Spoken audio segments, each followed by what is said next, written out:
guys, this is Dread. This is the actual beginning of the beginner tutorial. This is the real tutorial part.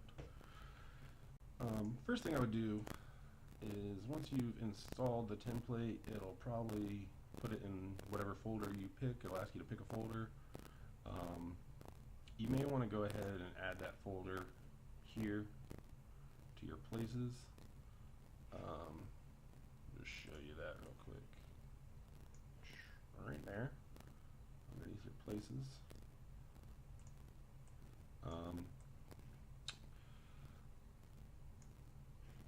Yeah, I'd probably go ahead and add it there. That way you can open it up as you need for new songs, and then when I release updates, and you can put it in that same folder, and then you'll just have that update in that folder. It'll be a little easier to find every time. But go ahead and open the template, and then probably the first thing I would do is go ahead and save it as, save live set as, and just give it a different name. We're just going to call this song 1, or we'll call it tutorial song. Okay. So once you've done that, now you don't have to worry about, having to open the pack up and extract the template again because you accidentally erased it. So just get in the habit of, as soon as you open that template, go ahead and save it as something else. That way you don't overwrite your template. Okay. So I'm going to assume that you kind of know nothing about Ableton. So sorry if this is kind of slow, but this is, like I said, for beginners, and hopefully I cover enough, because I know when you don't know anything about making music, there's just a ton to learn. So hopefully I can cover things well enough for people to actually kind of get in and get stuff going. So real quick, I'm just going to go over the layout sort of the template and Ableton itself. Okay, so this is your browser. This little thing over here controls whether you see your browser or not. It's nice to have it closed when you've got all your sounds in there and stuff, or you're just going to kind of play around with the template. Just gives you a little more screen real estate. So down here you have your device and clip views. So right now it's on the device view, so it's showing the device on this selected track. And you see if I select different tracks, the device is changed to whatever's on that track. And then clip view. This is showing whatever clip you have selected, which clips are basically, if you were to look at it like real music or like sheet music, that's what this would be. These are little bits of sheet music, to greatly oversimplify what a clip is. But they can be MIDI data or audio data. And if you don't really know what MIDI is, it stands for Musical Instrument Digital Interface. And it basically is a way for instruments to communicate musical information electronically. So it can be note information, it can be parameter information, a parameter being any sort of effect or parameter for any kind of musical information. So it's very wide. MIDI can do a lot.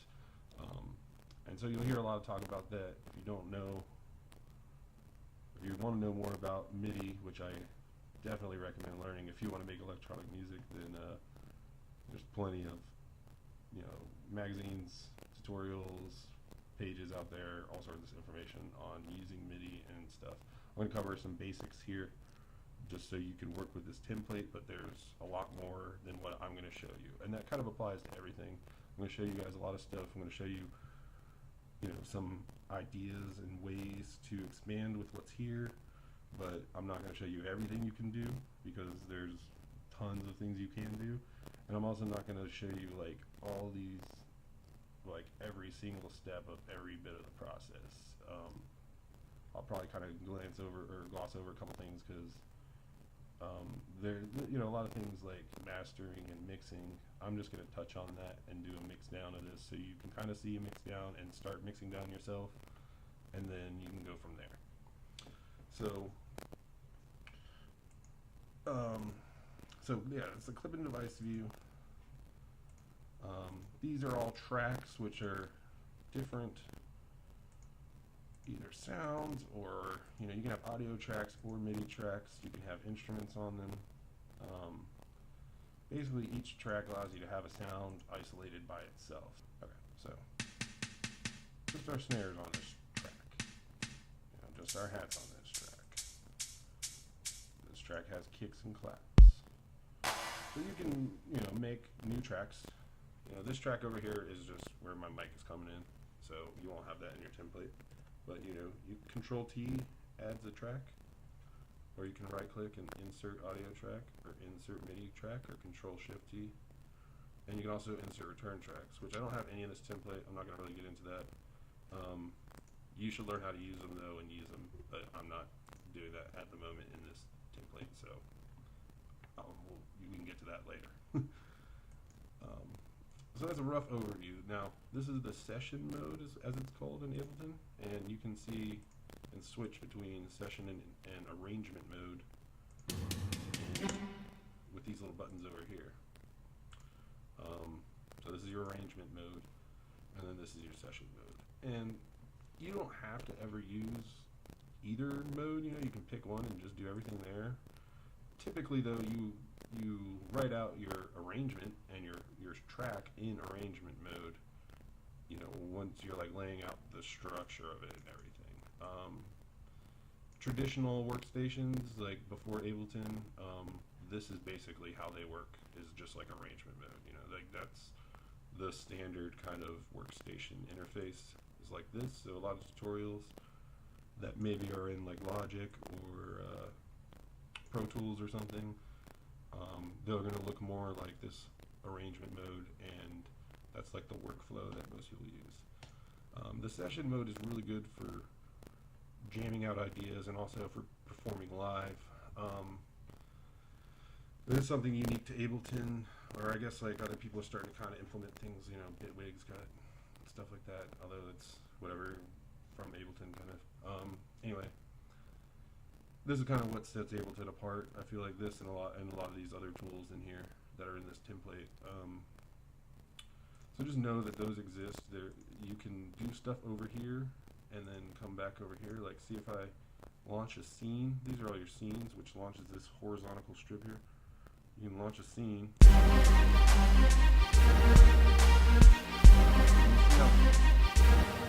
how this is all grayed out kind of now, and they got these little buttons here. That's because now what's playing over here is overriding my arrangement. So this is kind of more for playing live. But the main thing about this, if you're a total beginner, is if you're messing around with stuff over here and then come over here, if this is grayed out and you hit play,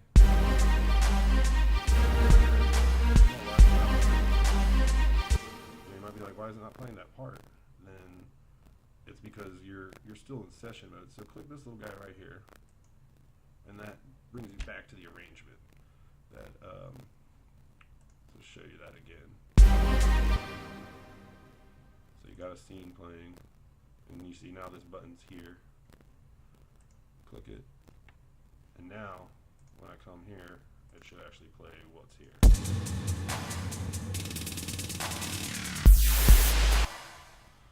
Okay. So that's kind of the real quick basics of Ableton and just navigating this interface. Hopefully that's enough to where you can go through the rest of this tutorial without too much trouble. Okay, so we're just going to go into the kicks and claps rack now. I'm going to go through each channel kind of one by one and talk about some ways, how it works, how you can tweak it, how you can expand upon what's there, and then go to the next channel, and we'll do that for each one, and then I'll kind of go over putting it all together, and then bouncing it out and mixing and mastering. So this kicks and claps rack is based off of, I mentioned it in the overview, it's based off of Bill Gates' idea of what's called 128s, and it's 128 different samples loaded into a sampler. or in this case it's a simpler, which is just a trimmed down sampler that comes with every version of Ableton, which is why I chose to use it for this template instead of the sampler. If you do have, I believe it comes in standard, but definitely in Suite, if you have the full sampler, you can right click this and simpler to sampler right here. You can turn it into a sampler, and then if you want to modify what's in there, you can. And then also there's a lot more options for changing the sound with like filtering and frequency modulation and stuff like that. So if you have sampler and you have a decent CPU to where running the template by itself doesn't really bug you, go turn all your simplers into samplers and you'll have a lot more options. But I have a feeling that's more for the advanced guys. Like if you're new, even if you have sampler, if you don't know really what to do with it, then I would just stick to the simplers for now, and then spend some time on those learning days learning about sampler and what it does, and then you can start using them, you know. But don't worry about it for now. For now, I'm just going to stick with the simplers. I just want to show you that if you guys want to modify the samples and stuff, and you can do that. So the kick rack here, which I forgot to mention too with Ableton, you can double click on the titles of any device and collapse it like that. So you'll see me doing that. And also you can turn them all on and off. Typically you're going to want everything I have in here left on, but you may start adding effects and stuff, and if you want to turn them off and stuff, and you can automate that too, to where, you know, we'll get into that later. Anyway, so this rack here has two 1/28 of kicks. One of them is full of punchy kicks, and one of them is full of 808 boomy kicks. And then we also have a clap 1/28, which also has some snares in it, but it's more for kind of the backbone of electronic music tends to be the kick and the snare. Those are the things that like you always have. They always need to kind of punch through. That's what, you know, that's what makes people dance, is the way the kick and the snare interact. And then everything else on top can kind of change and be different. But you know, you pretty much have these two constants, and you know, I wanted a good way for you guys to be able to quickly come up with your own combination of kick and snare, and then tweak them a little bit to kind of customize it and go from there. So the way this works is we have 3 cells here in this drum rack, which I definitely recommend learning more about drum racks and how they work. But this one here is your punchy kicks. You see I'm clicking play there to play. That's just kind of for previewing. If you have a controller, like a trigger finger, or you know, a chord pad controller or something, or an MPD, you know, any type of like 16 pad drum pad controller, you know, they map great to this. I would go ahead and get that set up so that way you can play around with these drum racks with a controller instead of having to click on everything.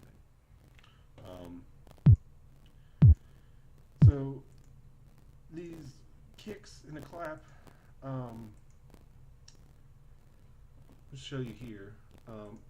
These are some clips here that I've already made. I'm going to go ahead and just make a new one. And so this is what I would do if I were you. Is just right click here and insert MIDI clip, and you'll get this new clip. And then go ahead and here where it says the length, bump that up to 2. You just click on it and drag up until it says 2. And so now we have a 2-bar loop. Our tempo is up here, and that's at 140, which the way trap is usually written is at, say, 140 to 160, or maybe go down to like 130. Some of it's at 110, but typically it's written at a faster tempo with half-time drum beats. That may not mean much to you, but as you learn more about music and how it's written, it'll make sense of what that means. So basically, the drum beat is actually at 70 BPM, but we're writing the song at 140. Doesn't really matter, but just know that that's like that, and as you learn more about music theory and how to write music, then that'll make sense to you, and you'll see, at first you'll be like, that's dumb, why would they do that? But then you'll see it's just a way of doing it. So anyway, we've created our clip. Make sure we're selected on it here. If you just click on here, say like that's that clip, this is this clip. If you want to change the color, you can right click it and just pick a different color.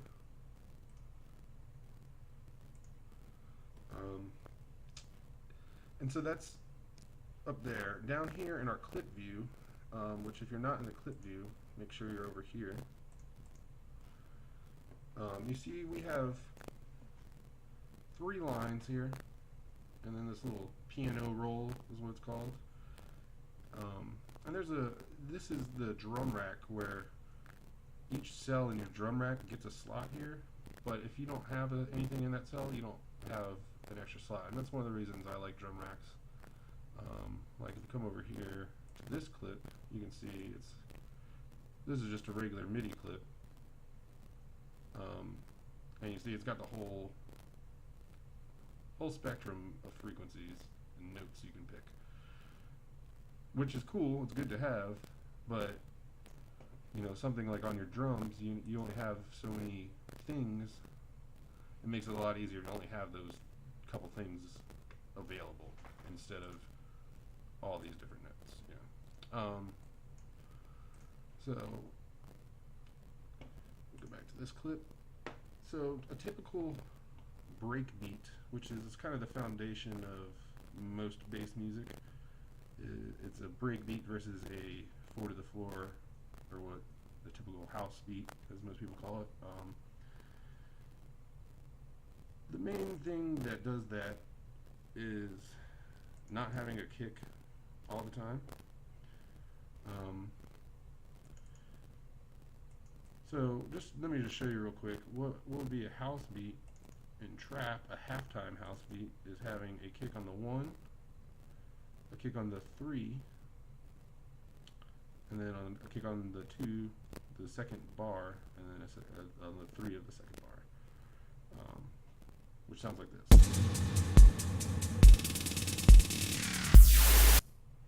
Although I got all this other arrangement stuff playing. Let's see. Let me get out of that for a second.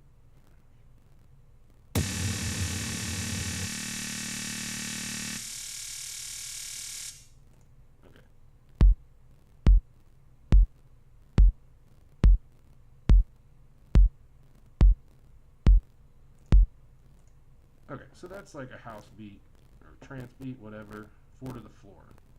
So just to kind of show you how to go from this to a break beat, all you're doing is get rid of this kick, get rid of this kick, and take this kick and drag it right there. Now, it's going to sound really weird without a snare, but I'm just going to show it to you.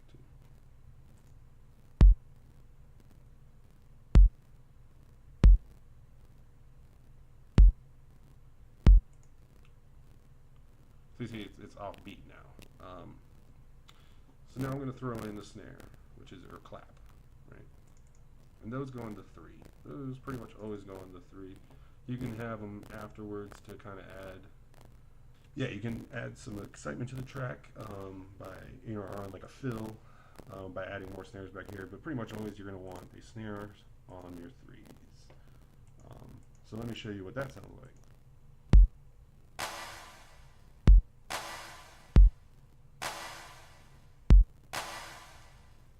Okay, that's kind of what most dubstep, trap, I mean even drum and bass is this same concept, but twice as fast basically, and at a higher tempo. Now that's the most basic you can get. You know, you can add, what I would recommend is probably never having more than 4 kicks in a 2-bar pattern. You can have more than that, but you want to leave space for other sounds in your song. So if you fill in with a ton of kicks right off the bat, then you don't leave much space for anything else. So usually just like 1 to 3 kicks, 4 sometimes. You know, if you're doing a kick roll or something, that's one thing. But you know, typically you only want a couple kicks in each pattern. So this is a very basic pattern. I'm just going to duplicate that. You can right click and duplicate, or Control D, and that'll just make another copy of it. And then I'm just going to change the color. And so now I've got, you know, 2 copies of the same pattern, which is kind of pointless. But I'm just going to drag this kick somewhere else.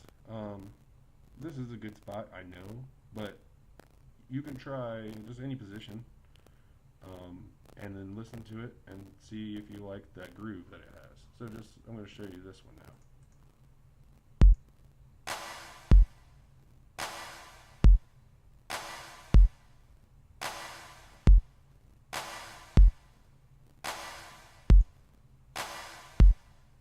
So that's cool like that. You know, I could keep it like that.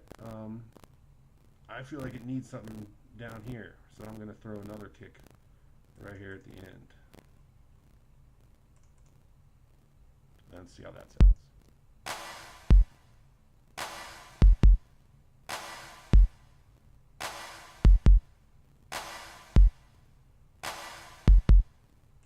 Cool, I like it. So now I've got 2 patterns. You know, that's not much, but I'm going to go ahead and work with that.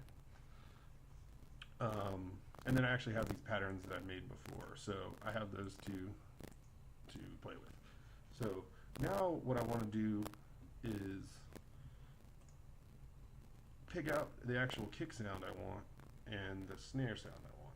So I'm going to play this clip just over and over, and I'm going to tweak the kick sample and the clap sample. And I'm going to play with all these settings basically. But mainly I'm going to do the samples and the pitch for now, and then once I've got a kick and a clap I like, then I'm going to start playing with these. So yeah, I'm going to go ahead and do that. So play and tweak. If you're using a controller like I am, you know, you want to make sure you're on the right thing. If you're just going to drag it, it doesn't matter, but you can make sure you're on the right device here.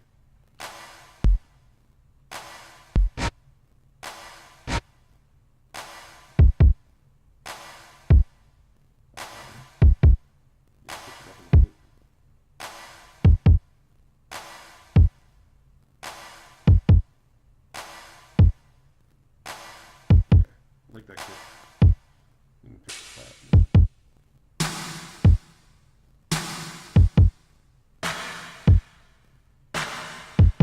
Just trying to get it long and the reverb down while I'm picking it.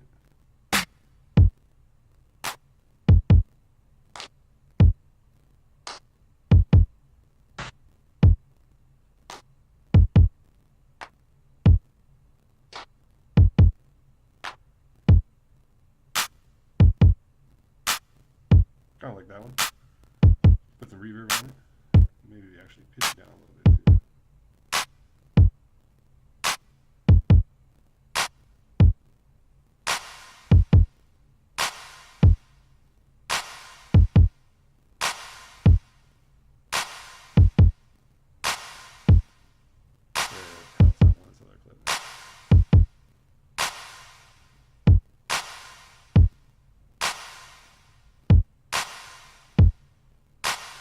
See how the tail, that reverb on the snare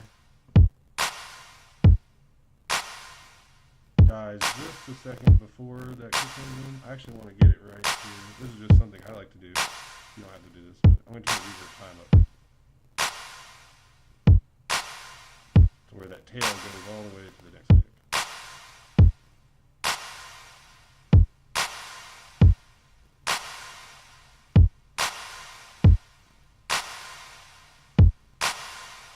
So one thing about trap, there's a lot of noise and reverb and just air going on, and that's you know, if you listen to most of them, you'll realize most of these tracks out, you realize there's only like 4 or 5 parts in a lot of them. You know, they're not really that complex as far as what's going on, but there's so much around the sounds, so much reverb and effects and delay and stuff like that, and noises, a lot of, you know, white noise sweeps and stuff like that. So it's really about taking a small selection of sounds and making them so amazing and also have so much movement with them. You know, and not just cramming as many notes or whatever in as you can, or making, you know, putting 20 different leads or something like that. It's about working with a small palette and really making everything pop and having a lot of movement and interest going on the entire time. So now I'm going to play this again, and I'm going to play with the shaper a bit and just get a little punch into, get a little extra beef here.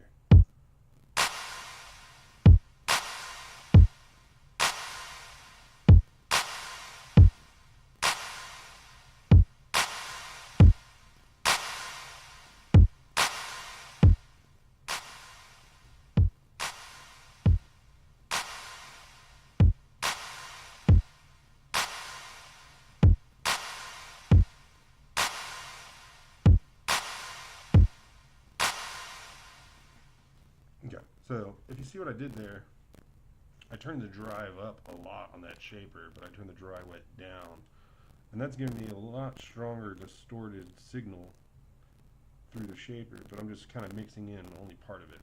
So I'm going to turn the shaper up all the way, and it's going to be really loud probably, but just to show you how much that shaper is really doing, I'm going to turn it up all the way.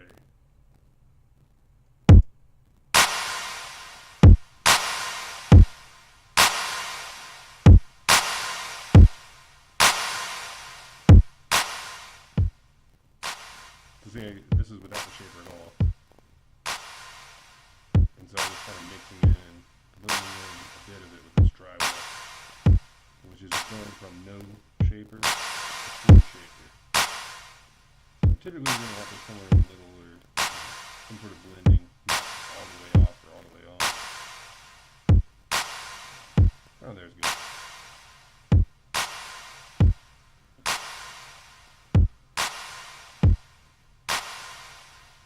Okay, so I would get a couple clips, a couple different patterns made like we have here, and then I would come over here to your hats. Okay, so on the hats, now that we've got this beat, now we can just lay some hats over top, and let's find a good hi-hat sample and kind of tweak it. So I'm just going to do this this pattern here. And I'm just going to, again, adjust the sample and the pitch, and then the reverb on it, and the spread, which the spread, if you don't know what spread is,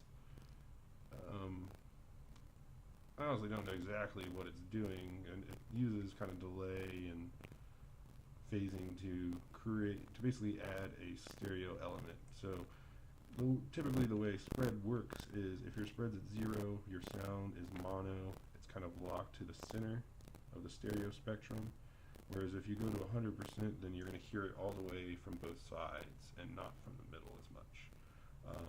And then anywhere in the middle is some sort of mix between, you know, those 2 points. So I would definitely use some spread on your hi-hats and your snare rolls, and then even go and manually automate some panning on them, or maybe pan the samples beforehand. But definitely you want on your, you know, on your kicks and your claps, you do maybe want some stereo effect to your clap. I usually do that after the effect with effects and a return channel. I'll show you that towards the end of this song and when we're wrapping it up in mixdown and stuff. But on your snare rolls and your hi-hats, you know, you can go ahead and add some stereo effect to them now, and it'll add a lot more movement and variety to your beat without you really having to do much else. So I'm going to play this now and take a sample.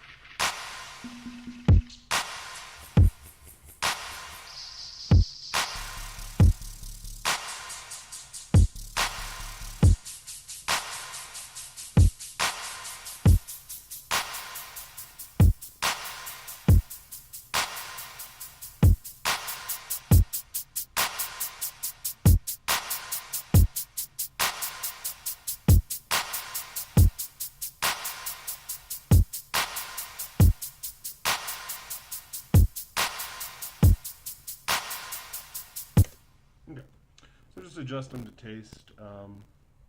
You know, there is no wrong or right. Just if it sounds good to you, go with it. It's all about making music, not talking about how great this or that music or how much better this or that is than that.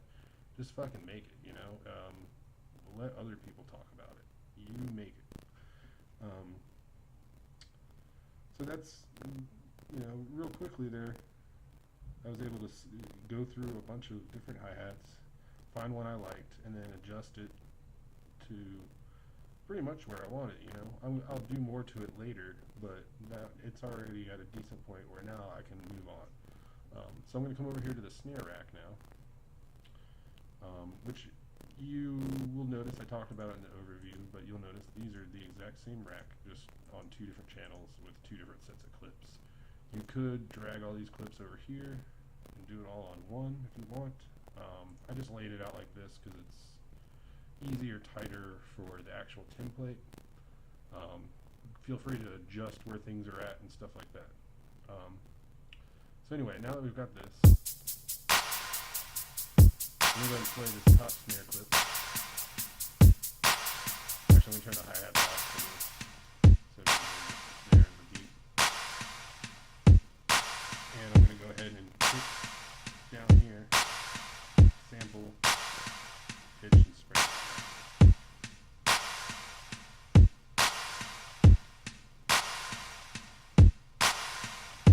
Oh, it's on the hat track, so over here. Now,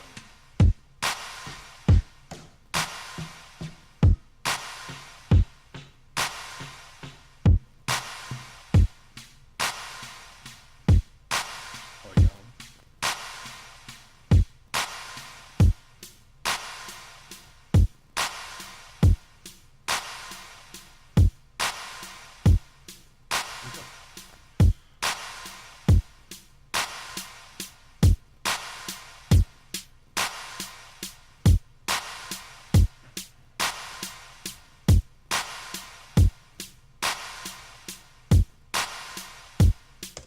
Cool. So now I've got a snare I like. And now keep in mind, this is intended for your snare rolls, not your, you know, your clap, as I'm calling it over here, is your main snare. And then this is for your pitchy snare rolls. You know, those are peppered throughout trap everywhere. So you don't know what I'm talking about, listen to a trap song and you'll know what I'm talking about. Okay, so now we got a hi-hat, a snare, we got our kick and our clap picked. Let's look at the bass. Now, this is one area I definitely am going to expand upon. There's not much here for you to use.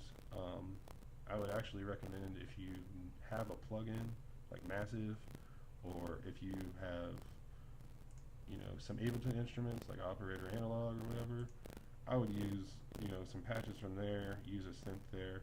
This is just something to get you started and to fill this gap in the template for now, and it's going to be updated more later. So what's here though, I'll turn off these snares.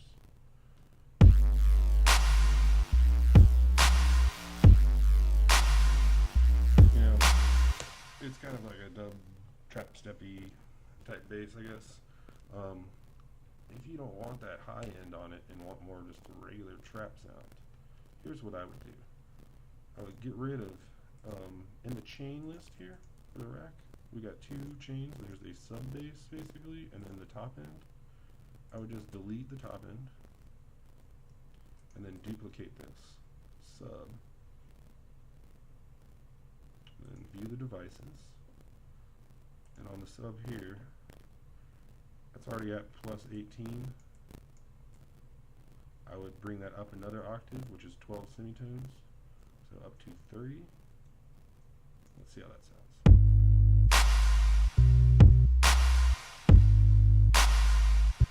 Right, kind of cheesy, but then, you know, now just to show you real quick, here's your sub by itself. And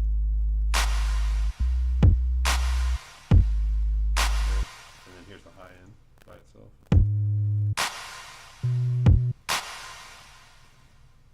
The idea is that it's the same thing, not that it sounds good like this.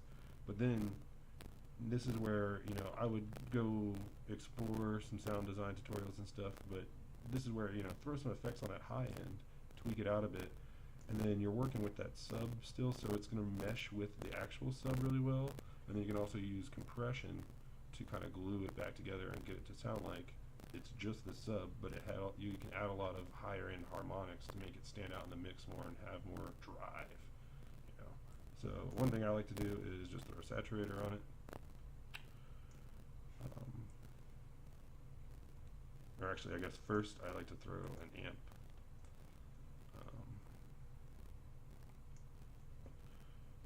And do heavy, keep the gain down, dry wet down for now. And then a saturator behind that. And we'll do wave shaper on this guy. Turn off the color. It's off clip on. Go ahead and turn the dry wet down. We'll adjust it. So I'm going to play this, and I'm going to adjust the gain here, and the dry wet here, and then the drive here, and the dry wet here, and just see if I can find something I like.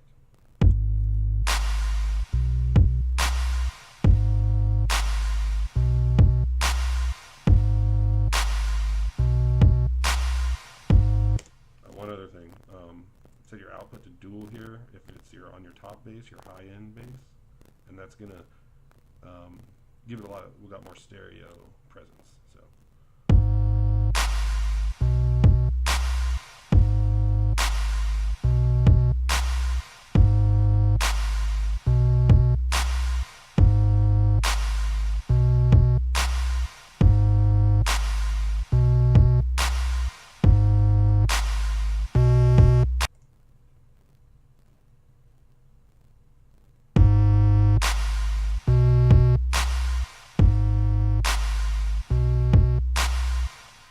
Turn the output down a little bit because the amp and the saturator make everything louder. So one thing when you're producing, you never want to be clipping. I'm not really mixing as I'm working right now, which is what I normally do, but mainly just if you're seeing anything hitting in the red on these meters, then you're clipping. And I would not necessarily turn down the fader, but turn down your output on your volume on your sampler or over here. Look up gain staging and learn about that, but I'm not going to get too deep into it, but just don't clip. Don't be clipping on stuff here. So yeah. You see, I just took that sub bass, threw a little bit of shit on top, and now it's totally different. I'm going to throw one more thing on there. Let's do... I don't know. How about phaser?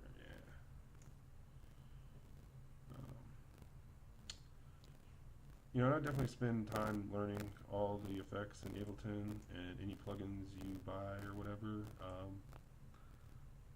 Learn what each one does and how to use it, and that way you can just kind of grab stuff and throw it in there and start playing with it.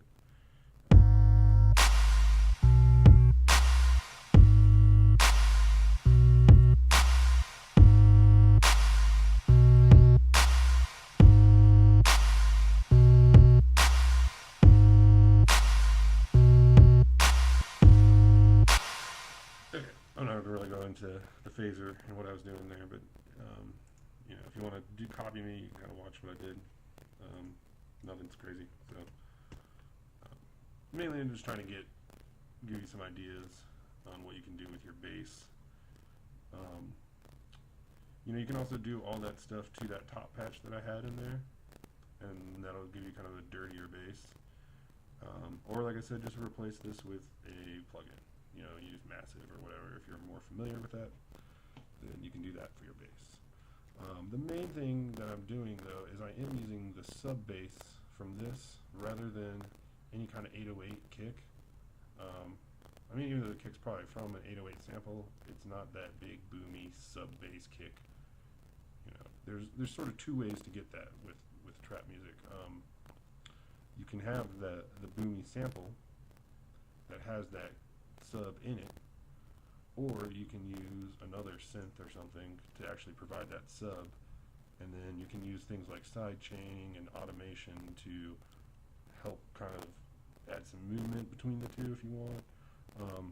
But anyway, suffice to say, there's many ways to create a sub, or what's called an 808 in trap, and this is just one way. I've actually included both ways. There is this 808 simpler here, and then in a future update I'm going to have a tuned 808 rack that'll be in there, so that's something to look forward to.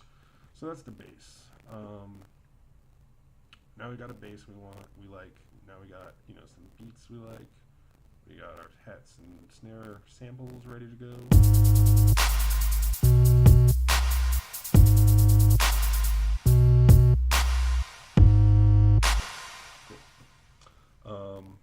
So chords.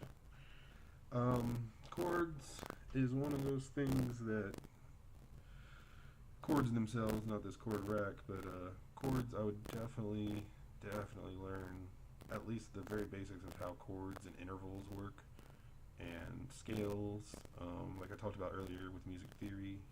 You know, that shit's all really important. What I've given you here is a way to use really no knowledge, but if you have even just a little bit of knowledge, this will be way more useful. But it's a way to quickly improvise and come up with chord progressions, and I'm going to show you how to do that. I've got kind of like an orchestra thing going here.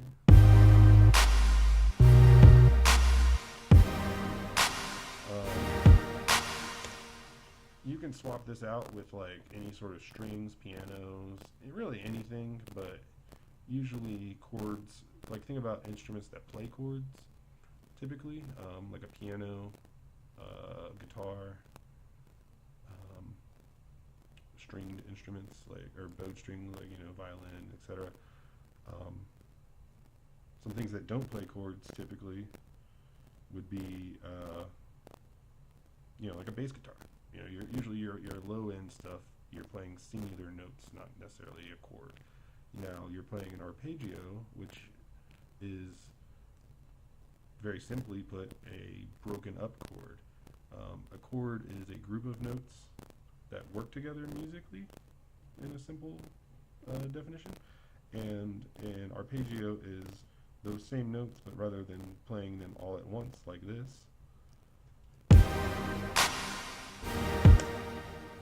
you're breaking them up and playing the notes one after another, or in some kind of pattern like these.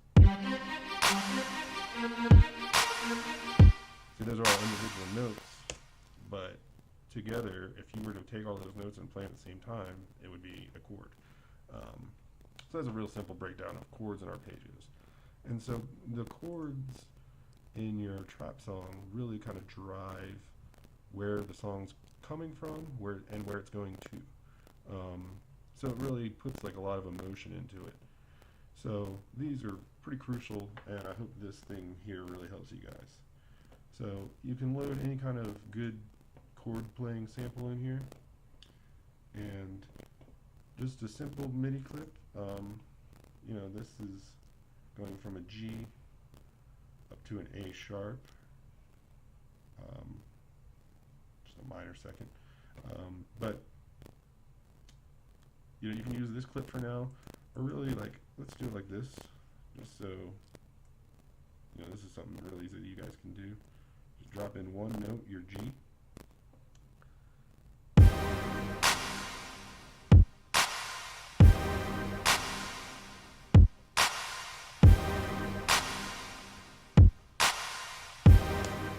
So that's what it sounds like right now, but say we want to, you know, we don't like that position there.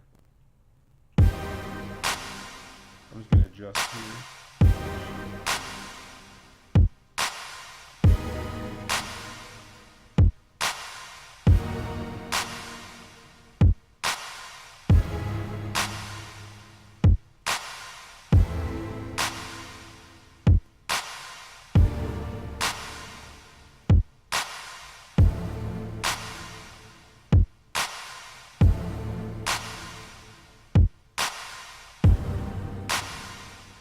So I just took it down an octave. I think that sounds pretty cool. Real kind of a dark vibe, you know.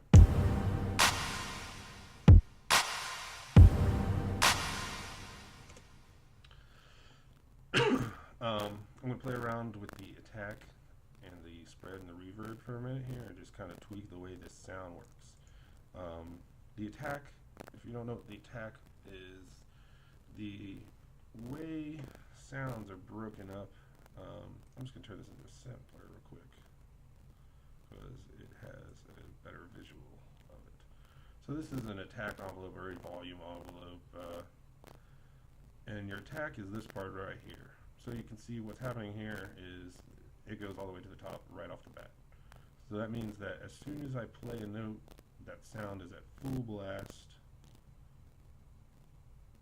you know, full volume. And now it kind of depends on whatever the sample is in this case, but you know, so right now you're just getting this full sample. I'm going to play it again.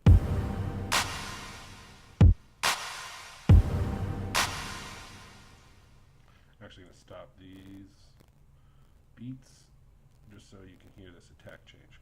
So now I'm going to turn the attack up, which is going to, as you see, that filter or this envelope here, now the line has some horizontal space to it. So I'm going to turn it up to like 50 milliseconds or so, 50-ish. And now listen to the way the notes start on those chords.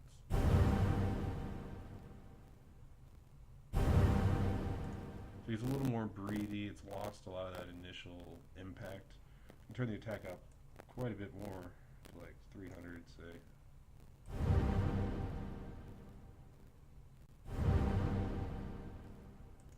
See how it's like ramping up now with this attack.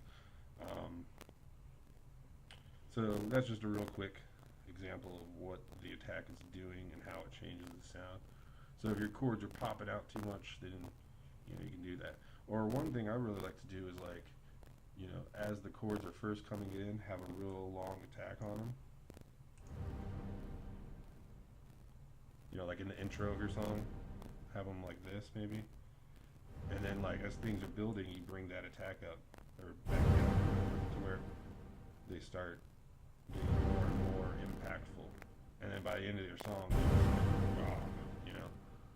So that's a good way to, like, kind of build tension. Another thing too is, you know, create an actual chord progression. This is just one chord.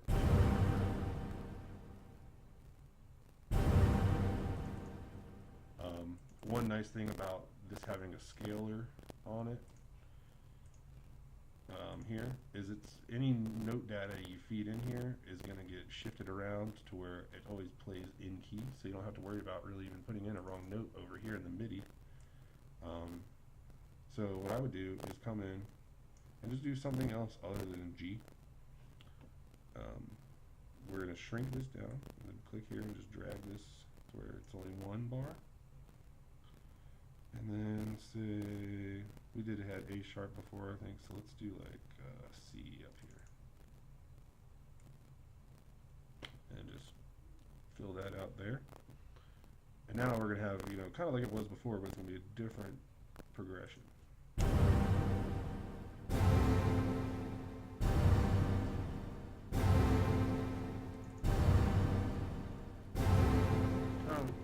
don't know if I like that. I'm going to move this around again. Let's try here.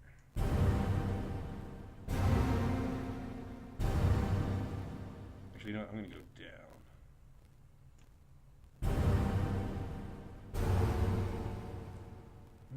Okay, I don't know what to do. I'm going to go back to F, up. Right.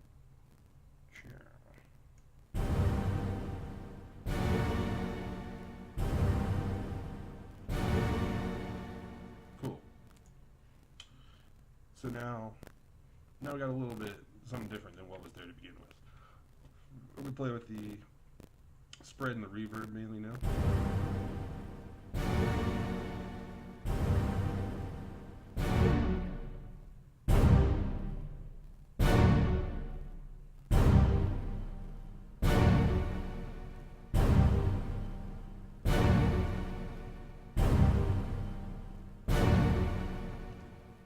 Cool. All right. So you can also, just real quick, again, look at the Ableton manuals or some tutorials. You can learn more about all the stuff that's in these racks. But with the chord right here, say you're like, man, I don't like that actual chord. You know, I like the note I'm on, but I don't like the chord it's playing. You can adjust the chord here, so it's feeding in whatever note you put in your MIDI, and then these other notes here. So right now it's going up 5. I think it was on 9 here, but I'm adjusting that now. So I'm just going to change that a little bit. I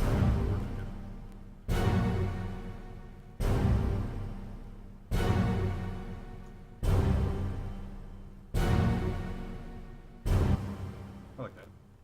Okay. Just turn this back to the simpler. Okay, so now we got a very simple 2-part chord progression kind of.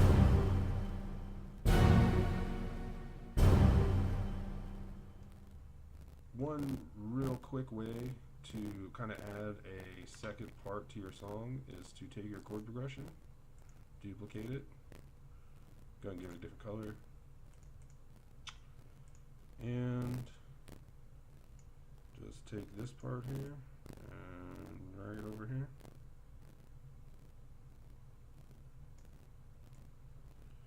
And this one back over here, to where you basically just have the opposite direction.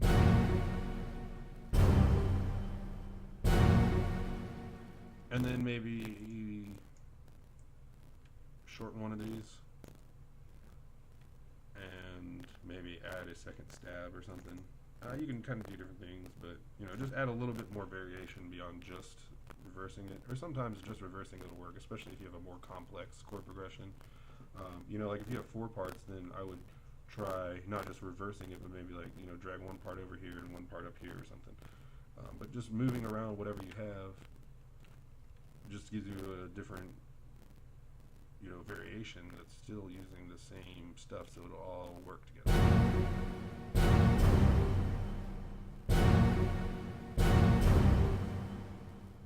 So, real quick, I'm just going to kind of play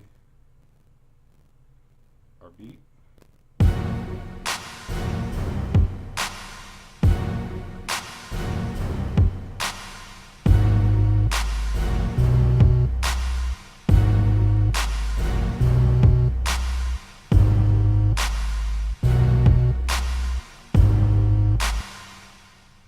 Just with those 2 chord progressions, I now have like 2 totally different parts. And since my bass, your bass should pretty much always follow whatever your chord progression is doing. I'm just going to copy that and paste it over here. And so now I can play the same bass line as the chord progression when I change those parts, if I want to.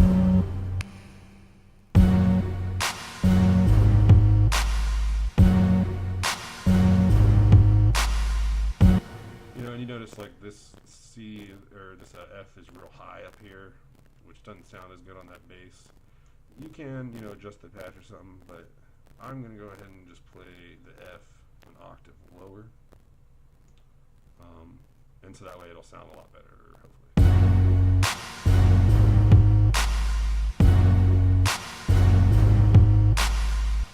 Yeah, I like that better. So real that was just a real quick way to show you how now I have two different parts for the song, which is essentially all you really need to make a whole song.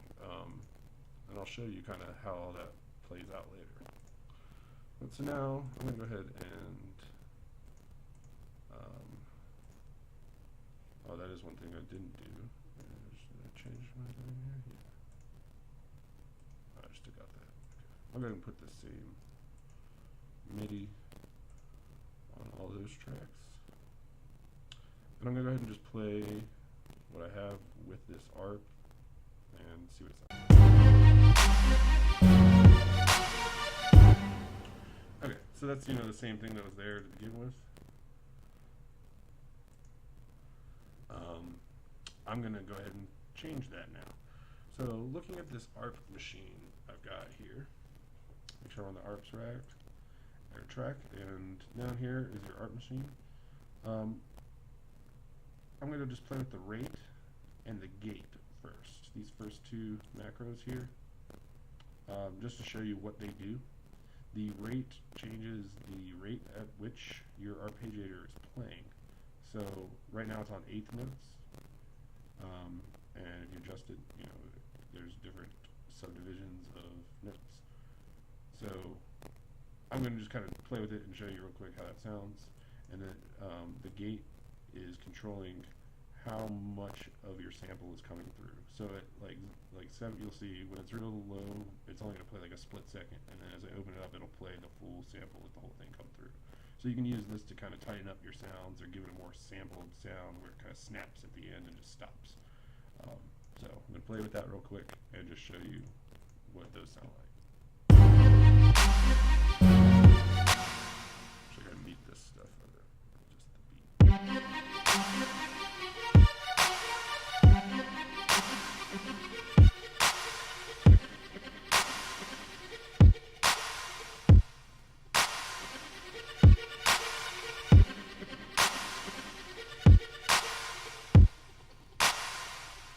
You notice how you don't hear anything right now, pretty much. I mean, you barely hear anything.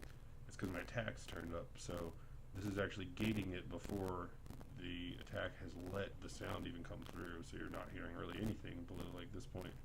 I'm going to turn the attack down now, and you'll hear it come back.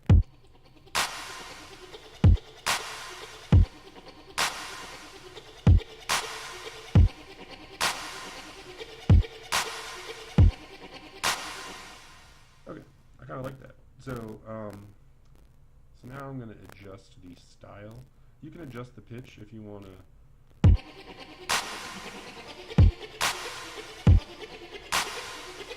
Change where it's playing in relation to the rest of your track. I would definitely kind of know what you're doing if you do that. It's generally going to sound best if you keep it playing the same notes as your chords is. If you know what you're doing and then using the right sounds and stuff, you can have this be, like a fifth above or whatever, and it might sound cool. But typically, a safe bet is just leave that where it is. I'm going to change the style, which is over here in this arpeggiator. I can't open it because it's mapped, but there's a bunch of different styles, and you'll see them flip over here as I'm scrolling through. And you can look in the manual as to what they each actually do, but there's a lot of them, and then there's a couple random ones. And I'm just going to kind of play through those real quick.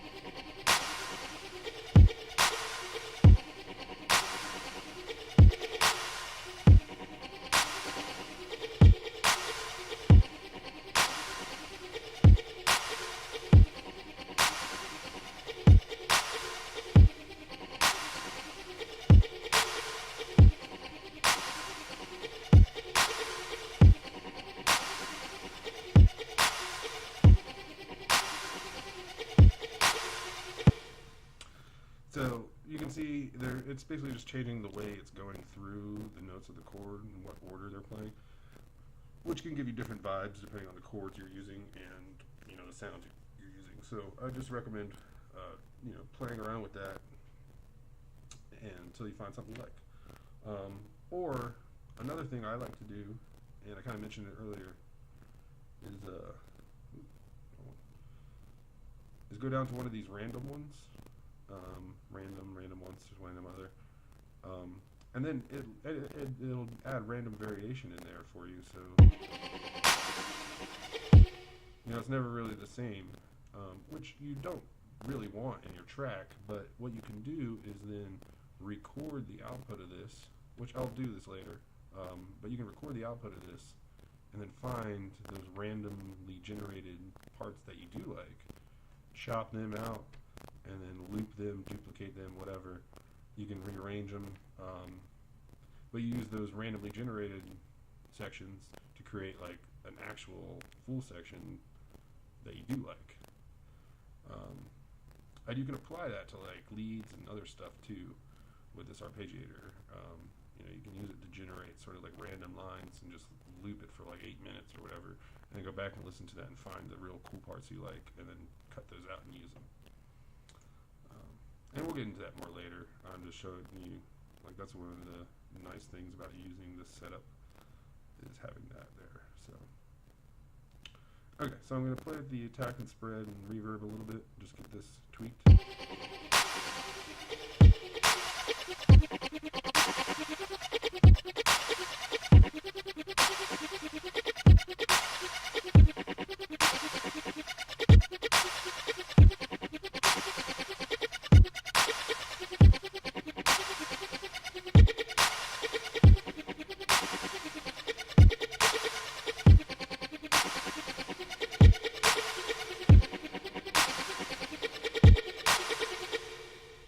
I was getting some of those cool random spikes and stuff.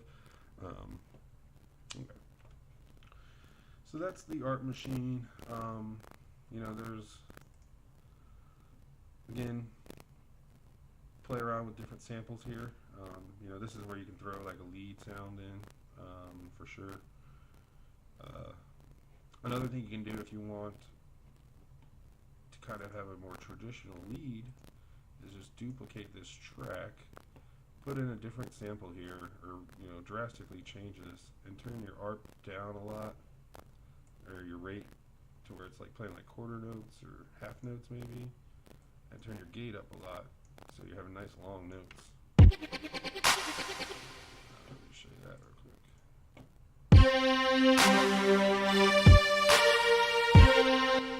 So it's kind of like your chords, but not.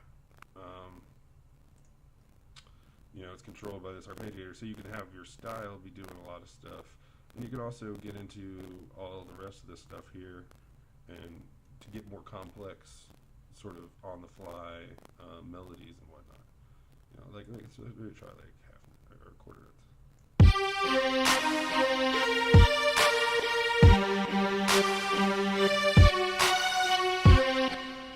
You know, and again, you can do the same thing with the random and just find a cool lead line that you like and then bounce that out.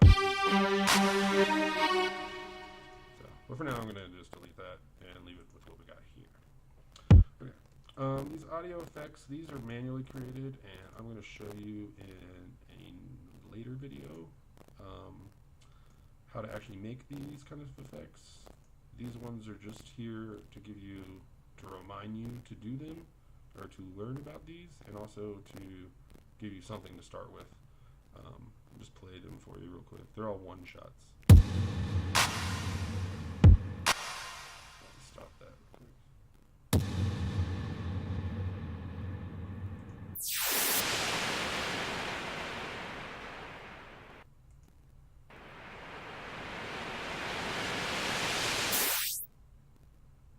Okay, so we got a kick bomb, as it's called, which is just a kick with a shit ton of long ass reverb on it, and